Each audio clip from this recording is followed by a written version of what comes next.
Hello future doctors.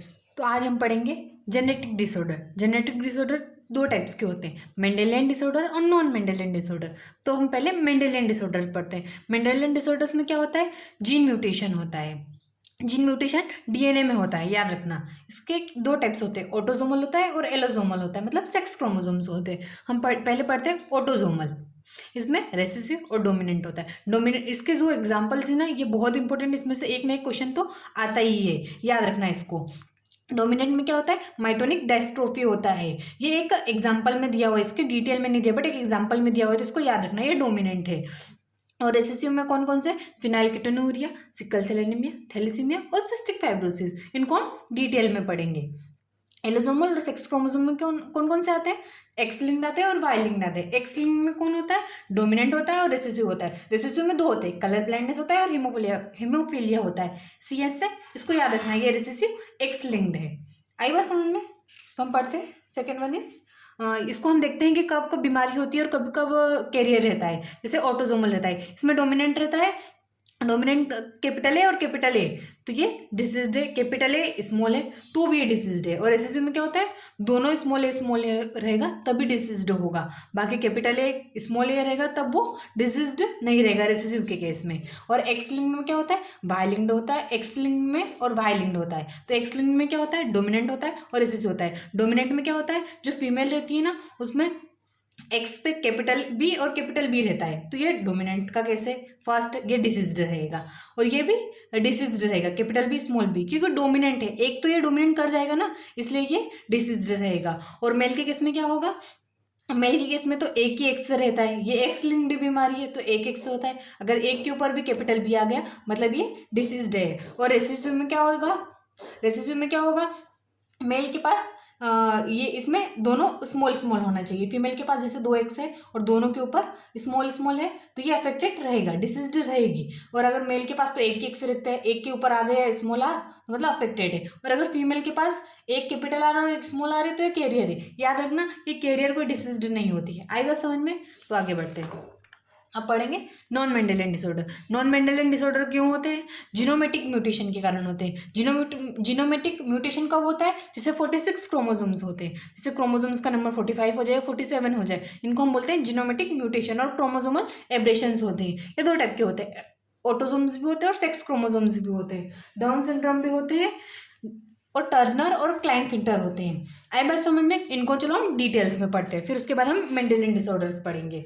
तो Turner syndrome, Turner female में होता है, क्लाइनफिल्टर मेल में होता है। डाउन सिंड्रोम, टर्नर में क्या होता है, मोनोजोमी ऑफ एक्स होता है। जैसे 44 हमारे ऑटोजोम्स होते हैं और 45 और 46 हमारे सेक्स क्रोमोजोम्स होते हैं। और फीमेल में दो एक्स होते हैं, तो एक एक्स है और एक एक्स नहीं है, इसलिए हम इसको बोलते हैं मोनोजोमी ऑफ एक्स क्रोमोजोम। तो इसमें रूडिमेंट्री ऑफ ओवरीज होगी, रूडिमेंट्री ऑफ ओवरीज होगी, स्ट्राइल कंडीशन होगी, शॉर्ट हाइट होगी और मेंटल रिटार्डेड होगी। किसमें होगा, ये फीमेल्स में होगा, याद रखना। और क्लाइनफिल्टर क्या होता है, क्लाइनफिल्टर में क्या होता है, क्लाइनफिल्टर सिर्फ मेल्स में होता है, इसमें ट्राइजोमी ऑफ एक्स क्रोमोसोम्स होता है। मेल्स में क्या होता है, एक्स होता है और वाई होता है, ये तो पता है ना सबको। इसमें 44 हमारे ऑटोजोम्स है और एक्स और वाई 46 हो गए, बट इसमें एक एक्स्ट्रा एक्स आ गया, जिसमें एक एक्स्ट्रा एक्स आ गया तो क्या हो जाएगा, इसको क्लाइनफिल्टर हो जाएगा।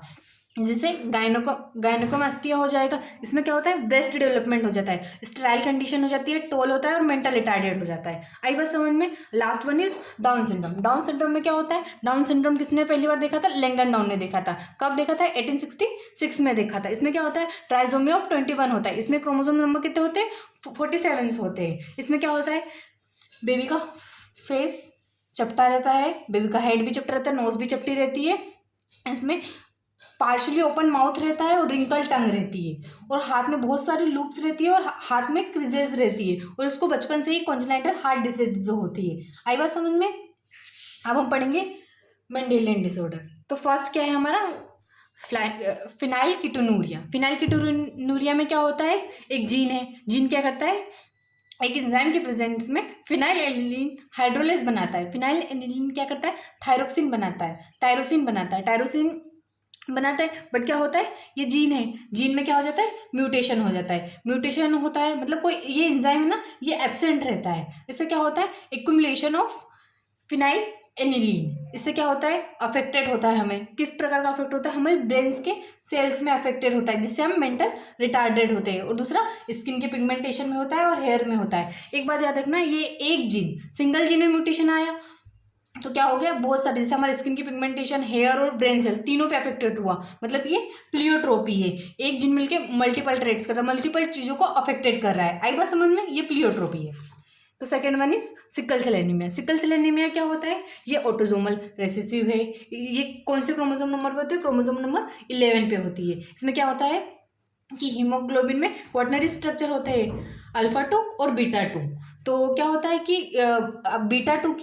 बीटा टू में बीटा 2 की चेन है, उसमें 6th पोजीशन पे ग्लूटामिक एसिड की जगह वेलिन आ जाता है। चलो मैं आपको समझाती हूँ कि नॉर्मल हीमोग्लोबिन है, इसमें जीन है, CTC की जगह क्या आ जाएगा, ये सिकल सेल है, CAC आ जाएगा, मतलब T की जगह रिप्लेस हो गया A, पिरिमिडिन टू पिरिमिडिन हुआ, तो इसको हम क्या बोलेंगे, ट्रांसवर्जन। ये पढ़ लेना।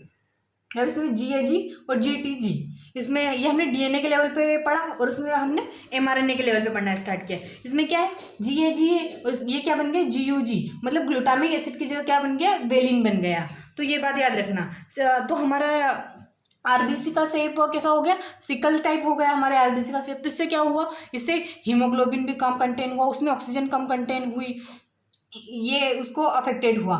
इसमें भी, ये भी हमारी प्लियोट्रोपी का एग्जांपल, इसमें भी एक से ज्यादा ट्रेट को कंट्रोल कर रहा है। आई बात समझ में। तो third one is thalassaemia. Thalassaemia क्या होता है, अल्फा थैलेसीमिया भी होता है और बीटा थैलेसीमिया भी होता है। अल्फा थैलेसीमिया याद रखना क्रोमोसोम नंबर 16 पे होता है और बीटा थैलेसीमिया क्रोमोसोम नंबर 12 पे होता है। इसमें क्या होता है, reduce synthesize of alpha chain. Alpha thalassaemia है तो अल्फा चेन को रिड्यूस करता है, बीटा थैलेसीमिया है तो बीटा चेन को रिड्यूस करेगा वही, और इस दोनों में आरबीसी रप्चर्स हो जाती है। बट एक सबसे इंपॉर्टेंट बात है, ये एक क्वांटिटेटिव है, क्वांटिटेटिव है, और सिकल सेल एनीमिया क्वालिटेटिव है। ये हमने पढ़ा था, ये क्या है हमारी क्वालिटेटिव, याद रखना। और थैलेसीमिया इज अ क्वांटिटेटिव। आई बात समझ में। चलो आगे बढ़ते हैं। Colour blindness. कलर ब्लाइंडनेस क्या होता है, कौन सेल होती है हमारे अंदर, तो उसमें पिगमेंट रहता है, उसमें कलर स्पेसिफिकेशंस होता है। तो जो जिसको कलर ब्लाइंडनेस हो जाती है ना, उसको रेड और ग्रीन कलर दिखाई नहीं देता है, उसमें किसमें जीन में सी आ जाता है।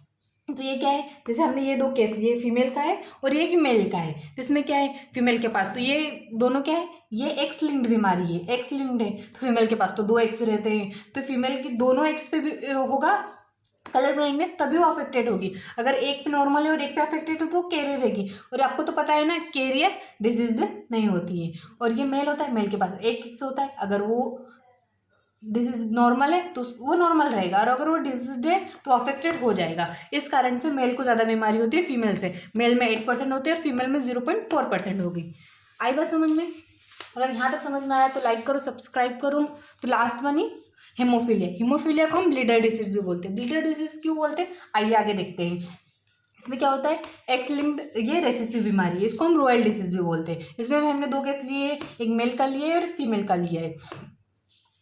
मेल में क्या है, एक एक्स पे नॉर्मल है तो वो नॉर्मल है, अगर ये एक्स पे हीमोफीलिया है तो मतलब वो अफेक्टेड है। और ये फीमेल है, फीमेल के पास दोनों एक्स पे हेमोफीलिया है तो मतलब वो अफेक्टेड है, और अगर एक पे है तो कैरियर है। इसमें 2 टाइप्स होते हैं, टाइप ए और टाइप बी।